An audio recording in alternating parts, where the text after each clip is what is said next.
Bonjour à toutes et à tous. Merci de vous être joints à cette présentation qu'on va tenter d'être inspirante. Lorsque vous voyez un engin élévateur qui va soulever une charge de 30 tonnes à une hauteur de 15 mètres, il y a une très forte probabilité pour que ça soit un engin Manitou. Laurent, bonjour. Merci d'être avec nous. Bonjour. Est-ce que tu veux nous parler un petit peu du groupe Manitou plus en détail? Oui, bien sûr. Alors, le groupe Manitou, je pense que vous connaissez tous ou en grande partie, c'est un leader mondial de l'élévation de personnes et de marchandises. Le groupe Manitou, en 2022, c'est 2,4 milliards de chiffre d'affaires. Nous sommes présents dans 140 pays à travers le monde. Manitou, c'est aussi 5000 collaborateurs, 900 concessionnaires disséminés dans différentes filiales commerciales, 10 sites de production, principalement en France, mais aussi en Italie, aux États-Unis et en Inde. Et puis, pour la petite anecdote, un chariot élévateur sur 4 vendus dans le monde est un chariot élévateur Manitou, avec nos marques phares qui sont Manitou et Gale. Alors, Laurent, le Manitou Group vient d'implémenter la plateforme STEP de Stibo Systems pour la gestion du Customer MDM. Est-ce que tu peux nous dire quelles sont les raisons profondes qui ont présidé à cette décision d'implémenter un Customer MDM chez Manitou Group? Alors les raisons, elles sont multiples, elles tiennent autour de deux grands axes. Tout d'abord, un axe de pluriactivité avec des BU distincts et puis un acte plutôt organisationnel. Un axe de pure activité, en effet, puisque Manitou Group, c'est bien entendu des ventes de chariots, des ventes de machines, mais aussi des ventes d'accessoires, des ventes de pièces détachées, et puis aussi des ventes de services, de la garantie, la formation, et puis de nombreux services qui sont développés autour de la machine connectée, afin de faire, par exemple, de la maintenance prédictive. Et de toutes ces BU, on avait jusqu'à présent un référentiel client qui n'était pas unique, qui était parfois partiel, alors en grande partie quand même dans les ERP, mais on pouvait trouver de la juxtaposition de ce référentiel dans les différents outils métiers. Ça a été notre premier axe et notre première motivation. Deuxième axe, c'est plutôt le contexte organisationnel. Tout au long de son développement, Manitou a fait de la croissance interne et aussi de la croissance externe. Et dû à cette croissance externe, on avait une complexité d'harmonisation des process autour de la data et notamment de la data client. Il a fallu aussi faire avec le legacy puisque certaines filiales dans certaines zones du monde ont conservé leurs outils informatiques. Donc pour cette raison, notre enjeu a été de mieux connaître nos clients pour bien sûr mieux les servir. Il a fallu d'abord mettre en place une modélisation de la donnée client solide, recréer et rationaliser les liens entre les filiales commerciales, les filiales facturantes, et puis aussi centraliser cette information au bénéfice de toutes les BU pour que chacune de ces BU puisse bénéficier de cette qualité de données. La globalisation, bien entendu, du référentiel client qui est en directe ligne avec notre stratégie à l'international. Et puis, bien sûr, on parle de clients. Donc, l'objectif est bien de fluidifier le parcours client grâce à ce référentiel client unique à travers nos différentes plateformes de front management. Donc là, pour le groupe Manitou, on parle bien de la mise en place d'une source unique de vérité, single source of trust, comme on dit avec un mauvais anglais, et donc de ce qu'on appelle la golden data. C'est ça.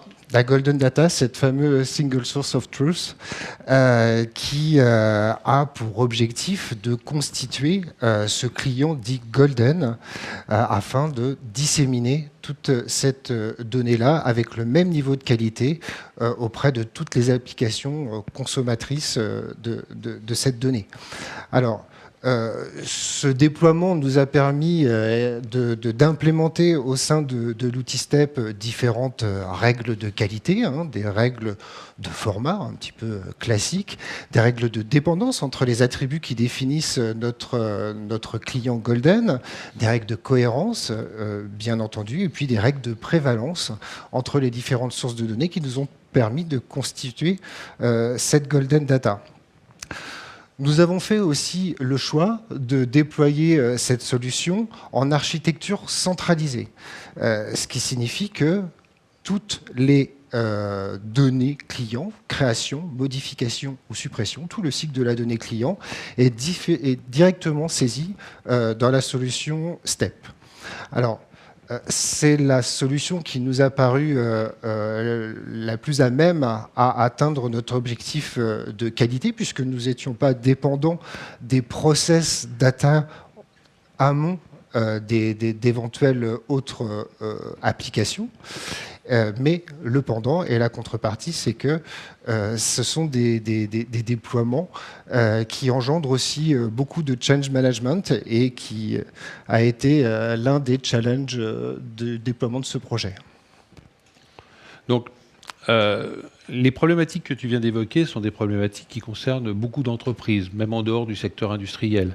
Là, on parle d'amélioration de l'expérience utilisateur, on parle de reporting, de la possibilité d'avoir cette donnée consolidée. Le problème, c'est qu'on sait tous que la donnée, elle a un cycle de vie, elle évolue dans le temps. Donc, la gouvernance à mettre en place, spécialement dans un contexte global comme celui du Manitou Group, est absolument essentielle. Comment est-ce que tu as abordé cette problématique de la gouvernance de la donnée? Alors, la gouvernance, tu peux l'imaginer qu'à ma place, c'est une question qui me touche tout particulièrement. Avant de vous montrer la slide suivante, je voulais déjà peut-être à titre de conseil, sur ce type de projet, on a tout de suite identifié nos data owners. Nos data owners sont des contributeurs actifs non seulement sur le projet, mais ce sont bien ces data owners qui sont les relais du métier sur le terrain, qui relaient les demandes, qui dirigent et qui gèrent toutes les actions de nettoyage ou d'enrichissement autour de cette donnée client. Donc ça a été très important de les identifier très très vite. Dans la phase projet, nous avons aussi mis en place des ambassadeurs. On a mis en place un ambassadeur par grande région de vente dans le monde. Et puis ensuite, on a, grâce à ces ambassadeurs et ces data owners, nommé, avec leur consentement bien entendu, des data stewards dans les 27 filiales que comporte le groupe Manitou à travers le monde. Ce que vous voyez ici, ça a été la gouvernance qui a été déployée pour cet outil de référentiel client unique. Étant donné qu'on saisit tout dans STEP, que c'est le point d'acquisition de la donnée, il y a bien sûr un workflow qui permet de distribuer selon des rôles les responsabilités en fonction des objets référentiels modélisés autour de ce référentiel client. Donc on a pu mettre en place des rôles centralisés et décentralisés. Les rôles centralisés, ce sont nos data owners qui sont au siège de Manitou Group, ainsi que les product owners. Et puis on a mis aussi en place un stewardship centralisé qui nous permet de monitorer que les process de création et de modification de la donnée client soient bien respectés. Et puis dans les rôles décentralisés, ce sont des rôles qui ont été décentralisés au niveau de chacune des filiales commerciales, donc nos 27 filiales à travers le monde, avec un data steward dans chaque filiale, adapté aussi au staffing, puisque les filiales ne sont pas aussi importantes suivant les régions dont on parle. Des data controllers, qui sont la plupart du temps des personnes issues de la finance, qui viennent vérifier l'information, puisque bien entendu, une nouvelle fois, ces données descendent dans tous nos systèmes, y compris notre ERP. Nous avons aussi un rôle de contract manager ou contract representative qui permet d'alimenter l'état de la contractualisation que l'on a avec nos clients.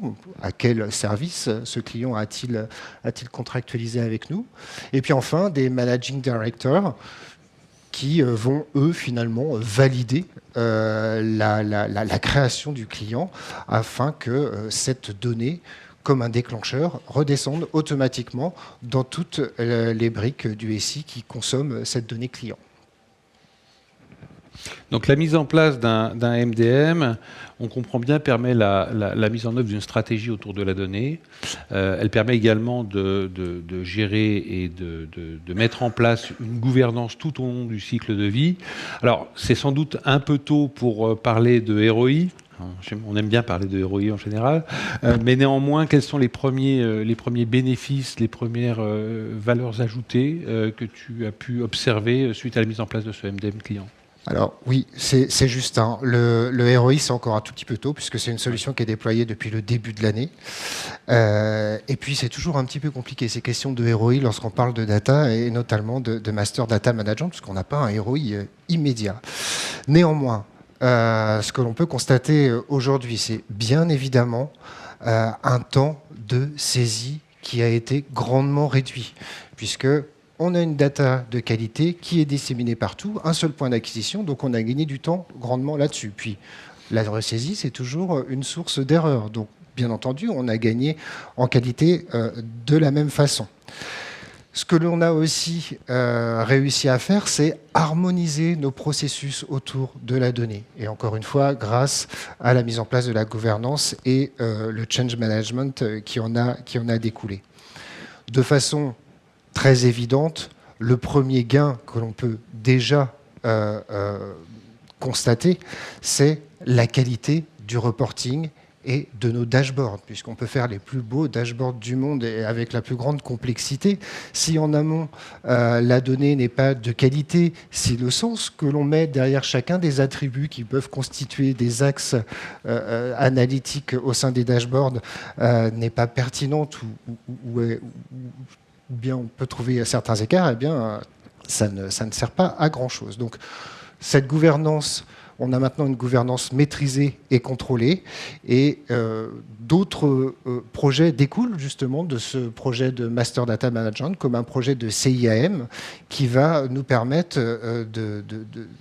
de gérer de façon plus rationnelle et pragmatique l'authentification de nos clients grâce au MDM afin de pouvoir leur proposer des accès plus en phase avec leurs attentes et en phase aussi avec la contractualisation qu'ils ont eue avec nous. Donc des débuts très prometteurs pour le Customer MDM. Est-ce que cela ouvre des perspectives sur d'autres domaines que le domaine client? Alors oui, tout à fait. Hein. On a la solution STEP qui est une solution multidomaine. Donc on est encore en réflexion hein, pour prendre la décision du second use case. Ce sera un use case qui sera orienté produit. Alors produit chez nous, ça veut dire beaucoup de choses différentes. Et puis cette réflexion, elle a lieu dans une réflexion aussi plus haute des périmètres de nos différents outils, puisqu'on a aussi un PLM. Hein. Donc on est en train de réfléchir à ça, mais en tout cas, ça risque d'être les pièces, d'ailleurs, pour justement aussi optimiser nos besoins logistiques à travers le monde, pour mieux délivrer ces pièces et être en plus grande proximité de nos clients pour toujours mieux les servir. Eh bien, merci beaucoup, Laurent. Nous sommes chez Stibo Systems vraiment très, très fiers de pouvoir travailler avec de grands industriels comme Manitou, également dans le domaine du CPG et du luxe et du retail, de la grande distribution. Si vous avez des questions autour du MDM, bien entendu, nous sommes présents dans l'espace de networking où vous pouvez rejoindre nos équipes qui se feront un plaisir de répondre à votre question. Merci encore, Laurent, pour cette super présentation et merci à toutes et à tous pour votre écoute. Merci Frédéric. Merci à tous.